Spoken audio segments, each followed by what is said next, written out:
Hello everyone welcome to my new shorts. आपण मैंने जानते आज हूँ रज संक्रांति उपलक्षे आपण मानक समस्त को ढेर सारा शुभेच्छा और शुभकामना। सकाल सकाल मुझे ब्रेकफास्ट करने रेडी होकर बाहर स्टेशन मैं जाऊँ आज कुआडे कौन आपण मैंने निश्चय भावुवे। हाँ आम जाकि पहुँची जाइए सब भाई भौणी स्टेशन ने।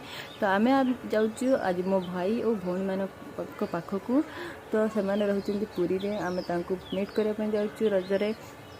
तो फाइनाली आम आसी पहुँची जाइलु आ मो भौणी आमको पिकअप करने स्टेशन को आसला। तार खुशी कहले न सर एत एक्साइटमेंट हो जाए कौन कहूँ भी भाई पारूनी। आम आनी जिनस को सी अनबॉक्सिंग कला तो से समस्त को वीडियो माध्यम देखा कौन आसी कौन ना आम शाढ़ी आनी फल आनी मो भौणी को हेल्प करी डिनर रे। तो मशरूम करी और फास्ट टाइम रोसे कर खुशी लगुच एत जापारूनी। तो समस्त मिलमिशी डिनर करूँ मुझे से गुड नाइट। वीडियो भल